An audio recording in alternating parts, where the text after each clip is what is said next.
Hey, I'm Mo Royce Peterson, singer and guitarist of Tragedy, the all-metal tribute to the Bee Gees and beyond. And you're watching Over Music. Well,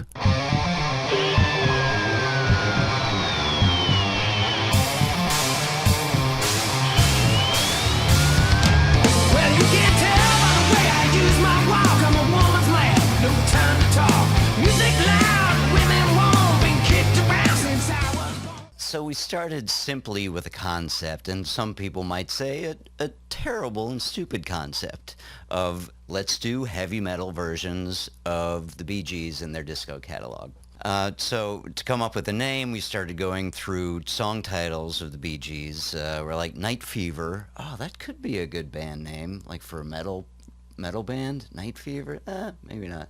Like Staying Alive? No, that doesn't really work as a band name. And then we're like, ooh, Tragedy. Yes, perfect. And then, we started this over a decade ago, and like I said, it seemed like kind of a joke at first.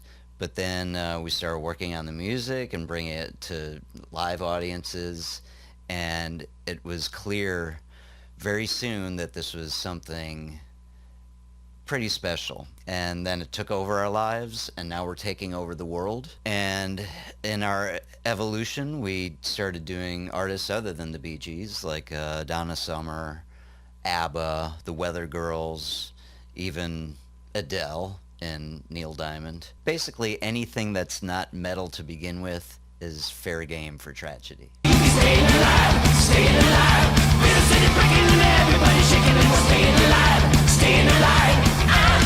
So our biggest musical influences are, of course, number one, the Bee Gees. And then there's the Weather Girls, who did It's Raining Men. Those ladies are like our spirit animals. They're just like, let it all hang out, let your inhibitions go, and that's really what Tragedy is all about. Then on the metal side of things, you have Manowar, Judas Priest, Iron Maiden, and then a whole bunch of 80s hair metal stuff like Motley Crue. But then, unlike anybody else in metal, we're kind of a vocal group in the sense that we do these big harmonies. We have 4 guys who all trade off lead vocals. So influence for that would be a band like Sly and the Family Stone or the Eagles.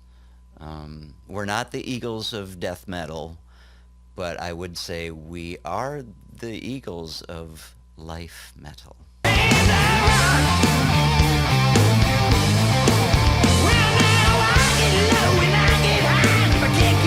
So this album is kind of a greatest hits collection with remixes, remasters, some all-new recordings of old favorites of ours. So in a way, it's been in the works since the beginning of the band in like 2008. And even though these are cover songs, we do have something that is very much like a writing process. We completely reimagine the sound and the arrangements of all these songs. And it was hard to pick just 14 songs for this album. It's kind of like picking your favorite children for those of you who have 84 children and have to eliminate all but 14 of them. You'll know exactly what I mean. But these 14 songs are a great introduction to Tragedy and all the magic that we pull off. New York Times effect on man. Whether you're a brother, whether you're a mother, you be staying alive, staying alive. Feel the city breaking and everybody shaking and we're staying alive. Yeah, these are all cover songs, but completely reinvented. Our purpose is to bring together these two genres, disco and metal, and both these musical cultures had a tremendous rise in popularity, followed by an absolutely epic fall. Disco in the 70s, it just took over the culture, and then by the end of the decade, it was a joke and you wanted nothing to do with it. And the same thing happened in the 80s with hair metal.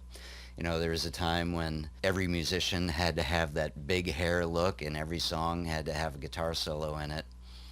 And then grunge came along and kind of humiliated the metalheads. So it's our duty to resurrect this great music and restore the pride in this great music and bring together these worlds that had been really at odds with each other too. So this album is about love, it's about sexuality, it's about humanity, and of course the worship of our Dark Lord.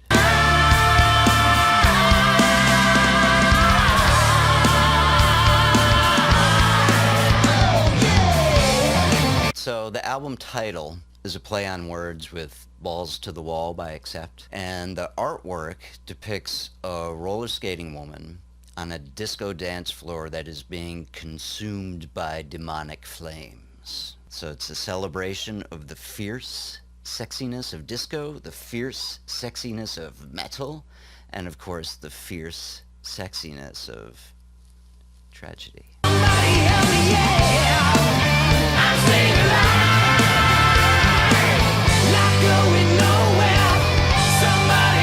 A bit, yeah.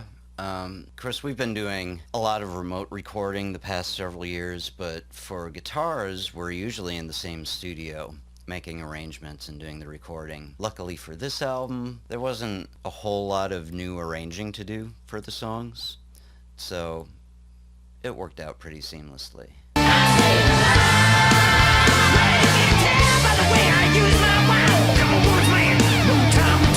It's really great.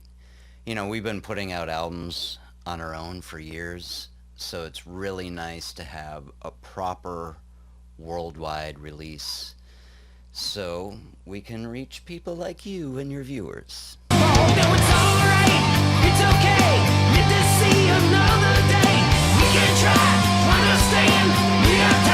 We all have some kind of musical training.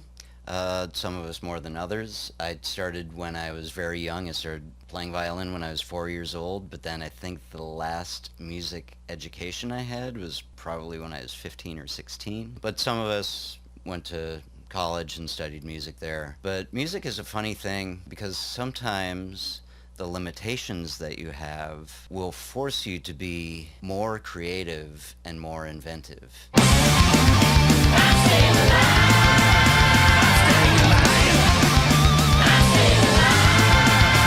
Oh yes, plenty of those. You know, when we first started, we were playing a lot as a support act here in New York City with headliners of all different genres, and you know, with bands we probably didn't really fit that well with. Like there's this jam band, very, very popular jam band, Humphreys McGee, and then the classic New York hardcore band Murphy's Law, and we were, you know, just playing with everybody. We would get shit thrown at us, people would scream at us, but you know, so there'd be a few haters, but most people really love tragedy. One of my favorite memories from those early days is I was in a bar and I see this guy, this like classic skinhead look, you know, real muscly dude wearing a wife beater and the red suspenders, and he's walking over towards me, you know, with a purpose, and he says,